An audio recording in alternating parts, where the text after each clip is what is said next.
And on that note, Ryan, we're on to our special guest interview today. This is our first time, Ryan, that we've had a guest on the podcast. So, Mr. Andrew Gaus, you should be very honored that you have that to be the first one on the podcast. And tell us a little about yourself.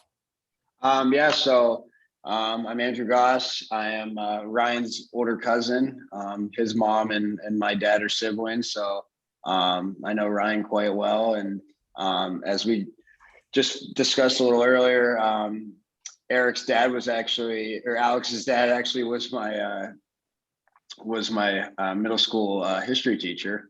So it's kind of a cool connection on both ends. But I was born and raised in Pittsburgh with Ryan, and I played hockey growing up until about a year ago. And then just recently, I joined a new company started by a friend I went to college with called Chalkboard.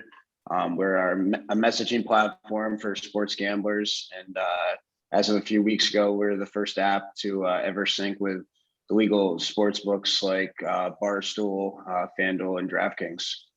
Can you explain us a little bit more how the sportsbook works, like how the syncing process works and how like someone would be able to do that? Yeah, so basically we built, in very like technical terms, we built a back-end API, which basically allows you to bring in that data that comes from your login and your actual sports book, and it'll flow right into our app. So once you give us your credentials, your login and your password, and it's all super secure and private so that like you don't have to worry about any of the privacy issues. We'll be able to, just with the click of a refresh on your app, be able to pull in all of your bets and your history, and then you'll be able to share that with your group chats and your friends. And the app has all of the scores and lines and whatnot in the app as well. So even if you don't have a sports book, you'll be able to track your bets and manually track them and follow them throughout the games. Speaking of bets, what are your top bets you would say right now? How would you give us your top 5 bets of the week or maybe of the NFL season? Depends, wherever you got. Okay. Yeah. I know it's a Pittsburgh podcast, so I'm not going to touch the Steelers. I think it's a 7.5 spread at the Bills. I think that's a little scary. And to be honest, and I'll preface with this, is that I very rarely bet on the Steelers because I think I'm bad luck when I bet on them. For instance, I took them in the wild card game against Cleveland, and we all know how that turned out. Oh yeah. Yeah. So I stay away from the Steelers because I usually want to, like, when I make bets, I want to actually like think through it. And I know if I'm betting on the Steelers, it's coming from my heart, not really my brain. But I think a couple of the games that I really like here in week 1 is San Francisco's a 7.5 point favorite versus the Lions this week.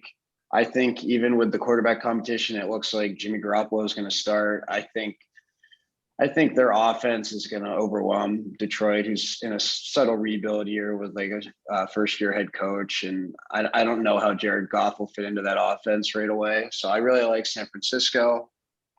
One other game that I really like is I think the Chargers are maybe a 1 point favorite this week against Washington football team. We always joke about it is like Ryan Fitzpatrick usually brings out his best stuff when he's coming off the bench, but he's starting this week. Yeah. So I think Justin Herbert's going to have like a really great sophomore campaign. And I think the Chargers are going to surprise a lot of teams. I don't think they'll be able to overtake the Chiefs in the AFC West, but I really like them as well. And then I guess for a third one, I'll go maybe with like a player prop or a future. I do. And to stay with the theme of the podcast, I do kind of like the Steelers over in win totals this year. It's set at 8.5. Oh yeah. So I think they get to 9. I mean, sometimes I'll question Mike Tomlin's decision making, but the guy has never had a losing season, and that's with Ben's injury a few years ago. I think that they will cover that win total, and I think they'll get over the edge. And I think the Steelers will be a wild card team this year. I hope better, though. We'll see. I was thinking the same thing in terms of wild card. Ryan says they're going to win the division, but we were very ambitious with the win total. I said 11. He said 12. So that's way over 8.5. I think it could easily be like 9 wins. I mean, just looking at the schedule. I mean, I had them. You said 12. I had them beating the Packers in the Packers and Seahawks, which the games could easily be lost but I did have them losing to the Chargers. I think the Chargers are definitely going to be a sneaky team this year. I hope you guys are right. I think the Steelers are a very hard team to read. I think last year they shocked a lot of us. I didn't expect the regular season they would have last year. And then obviously at the end, it kind of went south. But I don't know. It's a tough team to read. I think Najee Harris is going to be great. And I think if Ben can kind of throw the ball a little bit deeper this year, be a little less predictable on the offensive side of things, you never know. I mean, they got to get this JJ Watt situation figured out, but you never know. I mean, the Ravens already have some issues in their backfield, so it's going to be a close division with Cincinnati getting better.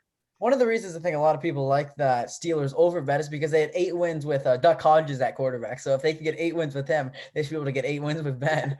Yeah, you sure would think so. And they get that extra game this year with the schedule increased a little bit too. So everyone says Ben's in some of the best shape of his life. One of my old hockey trainers actually works with him now, and he raves about how hard his work ethic and then this crazy new diet he's been on. So I think we're all rooting for him. I think it would be great. He only has a year or two probably left, so it'd be great to make a run. Absolutely. I want to get your thoughts on a more of a long-term bets. How about the MVP race? Is there anything that sticks out to you right now that might get you excited? You know, I saw today, like I do some research throughout the day just on different sports books and promos and content. And I saw someone who put $5,000 on Kyler Murray to win the NFL MVP today. Was some crazy payout. I can't like spark the exact number, but that's somebody who I could really see come off and have a great year is someone like Kyler Murray. Obviously he has the legs to produce like on the rushing side, and with like DeAndre Hopkins now joining the team, I think like they have a really, really dynamic offense, and the NFC West is going to be wild this year. I think that's far and away the best division in the NFL. So that would be someone who I would really like to see do well, and someone who I think could have a great year. Are there any specific prop bets for this weekend that you think that are kind of getting your attention? I think Najee Harris is over for rushing yards, and just to be an anytime TD scorer is really great. Obviously, I look at the Steelers props bets a little harder than others because I know that's a game I'm going to be watching from start to finish. But I think they're really going to rely on him. I think when you draft a running back in the first round, you know that it's a big investment, and it's not necessarily a long-term investment because of all the positions in the NFL. That's usually one that comes with a shorter career span. So I think they're really going to run him hard this year to try to balance up the offense. I think they're smart enough to know that Ben can't be throwing the ball 50 times a game this year if we want to have success, especially in the second half of the year. So I'm going to be hammering Najee's overs in a lot of the prop bets, I think, throughout the year, but especially here in week 1 against a good Bills defense. I have one more question for you, and we'll talk about this in a minute between Ryan and I, but thoughts on Super Bowl champ? Ooh. So That's a big one. That's a big one. Yeah. That's a tough one, man. I'm a little biased, obviously, because Yes. I live with 2 San Francisco 49er fans. So all I hear about all day is about how Trey Lance is so great and George Kittle and all this. And I do agree that I think the 49ers have a really good team. I just don't know if they're going to win the Super Bowl. And as much as I would love to pick the Steelers, I wouldn't put my money on it. I don't want to give you guys like the boring answer, but like, God, it's hard to like see someone beating the Chiefs again. But what do you think the best bet wise, like odds that would be? Okay, for the money wise, I do like the Bills. I think if I really had to sit here and like pick a team that I'm trying to like get a nice odds on, I think Seattle is super undervalued. I think Seattle has a much better team than people give them credit for. If you look at the lines just for this week, I think they're a 2.5 point favorite against the Colts. And I think you take that. Yeah.